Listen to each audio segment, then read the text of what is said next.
When I see a fellow dreamer, I give them my utmost respect. Even if I don't understand what their dream is. I know a dreamer when I see one. And I've met many powerful dreamers in my life. None more powerful than a man who calls himself Lil Nas X. I met this nigga at a party. I had no idea who he was. But the minute he walked in that party, I knew I was in his dream. Everybody in the party was another dreamer. Everyone was famous, but when that nigga walked in, he was dressed like C-3PO. He was shining.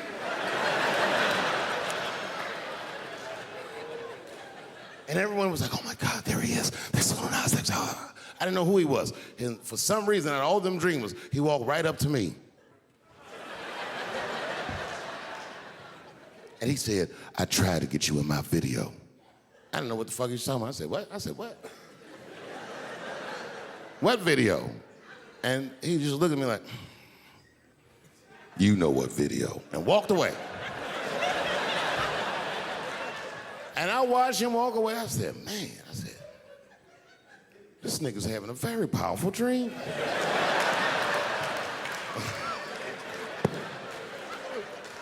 You know what it reminded me of? It reminded me of when we was in grade school. Remember in grade school, the teacher would ask everybody what they want to be? Timmy, what do you want to be when you grow up? And Timmy acted like he had an idea. He'd stand up, he'd say, I want to be a fireman. And the teacher would say, Timmy, that is a beautiful dream. But Timmy didn't mean it. Timmy said he wanted to be a fireman because deep down, Timmy's attracted to fire. And by the time he's 14 years old, this nigga's a full-blown pyromaniac, playing with kerosene and matches like a goddamn expert. And then one night he goes downtown with his buddies, fucking around with fire, and burns a warehouse down. And he doesn't know it, but there's 13 migrant workers from El Salvador, and they're in that motherfucker. They get trapped, and then they die in the fire. Isn't that a tragedy? It was an accident. He's only 14 years old, but he's black. So they try him as an adult. And Timmy ends up spending the rest of his life in jail. Dream deferred. Burp, burp.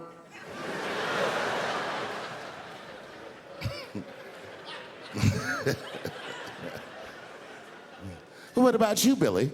Billy, what do you want to be when you grow up? And Billy stands up and he says, I want to be president of the United States.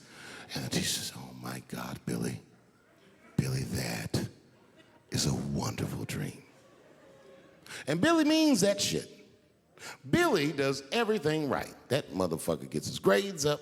He joins student government. He even does extracurricular activities like show choir just to make his resume look good. He's on track to be president, but junior year he wipes. When he's 16, he gets his girlfriend pregnant and has to drop out of high school to make ends meet. But lucky for him, the local Walmart's hiring. By the time he's 20 years old, this motherfucker makes assistant manager at Walmart. He's the youngest one in the district. He says, oh my God, if I can keep this up for 4 more years, I could be a manager. And if I can keep this up for 6 more years after that, I could even be a regional manager and have as many as 3 Walmarts under my control. And he's a big picture guy. He sees where this path is going, so he kills himself.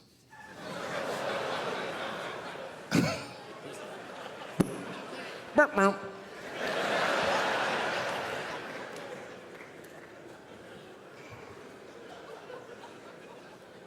Well, what about you? What do you want to be when you grow up? I don't want to say, because I don't want the other kids to laugh at me. Who cares if they laugh? Your dream is yours. Own your dream so they can come true. Say it loud and proud. What do you want to be when you grow up? Lil Nas X. That nigga stood up in front of the whole class. I want to be the gayest nigga that ever lived. I want to do a music video and slide down a stripper pole all the way to the depths of hell and suck the devil's dick at 10 o'clock on BET while all the kids are awake and can see me. Shockingly, that was the only dream that worked out.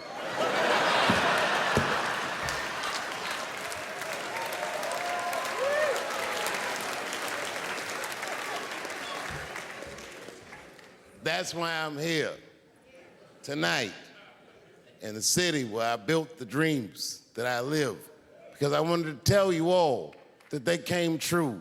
And I wanted to thank you all for making the man that I am today.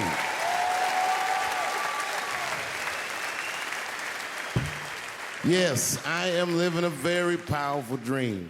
Every time I come to this city and I stand in front of you, I realize that, my God, man, this is not my dream.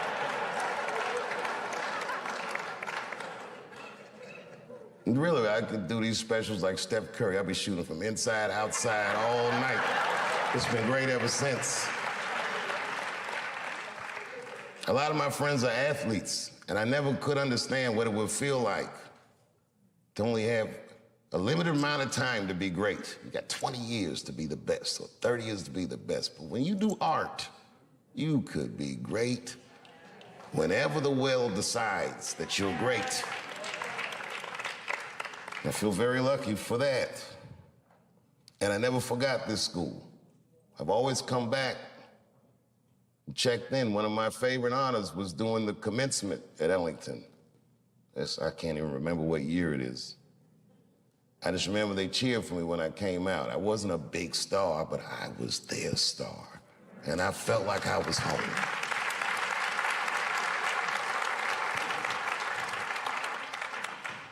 After I did Lorne Michaels, after I did Saturday Night Live, Lorne Michaels said something that I got to share with you. He goes, "You went to Peggy Capeford's school, didn't you?" That's what he said. And I said, "I did." And he said, I want to say to Saturday Night Live, he goes, "Tell her I owe her money."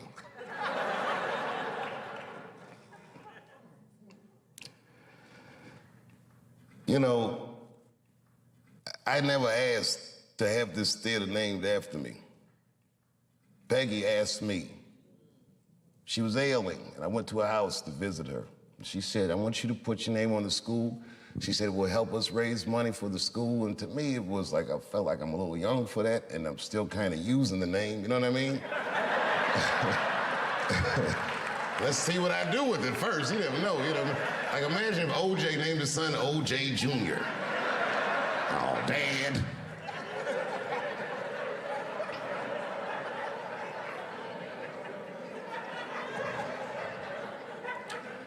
And around then, I was receiving the Mark Twain Prize, huge honor. And the next day, all the artists that came to honor me, the Bradley Coopers and Chris Tuckers and all these great people, came to Ellington, and they taught master classes for the students. And Peggy Cooper Capeford's, as sick as she was, got out of her bed so she could be with her babies. She never left us. So I did it. Say, you know, whatever you want to do, however I can help, I'll do it. I got to tell you, if you quit a show like Chappelle's show, I don't know if you know what happens to you professionally, but I'll tell you what doesn't happen. They don't just say, "Well, good luck in your future endeavors."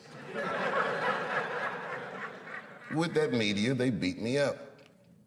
With their power, they tried to make me behave. It takes a strong person to stand out in the cold like that.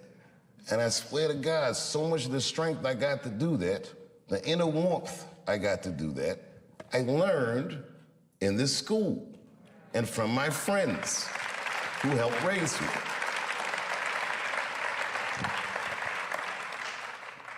So why wouldn't I do anything I could to help my benefactor?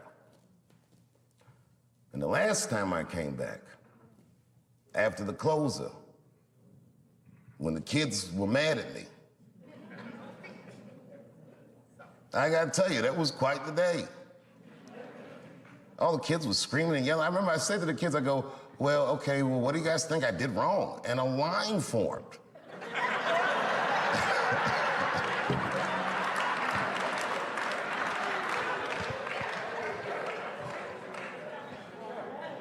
These kids said everything about gender and this and that and the other, but they didn't say anything about art.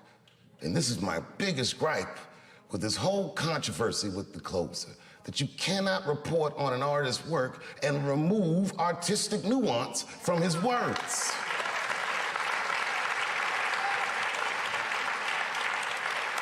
It would be like if you were reading a newspaper and they say, man shot in the face by a 6-foot rabbit, expected to survive. You'd be like, oh my God. And they never tell you it's a bug's.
She was in the literary media arts department.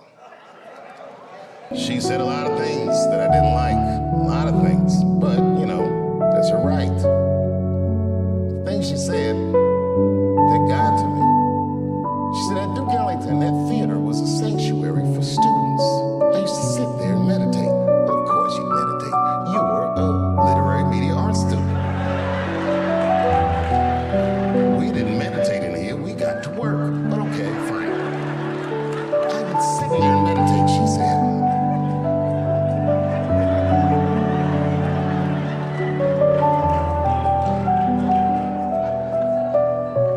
And then she scrunched her face up. This beautiful woman, but her face looked hideous the way she scrunched it up. And she said, and just to imagine his name on that theater.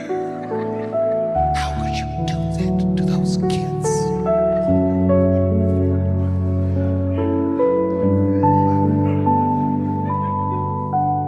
Listen,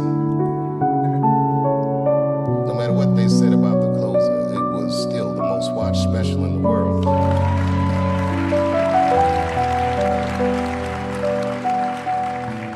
And I am still of the mind, and I say this with all humility, it is a masterpiece, and I challenge all my peers to make its equal. They cannot, I am sure.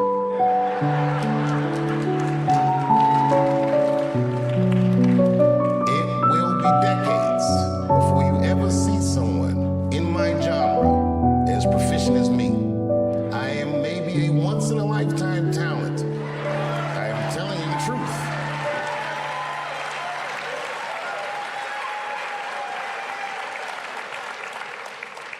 About 3 weeks ago,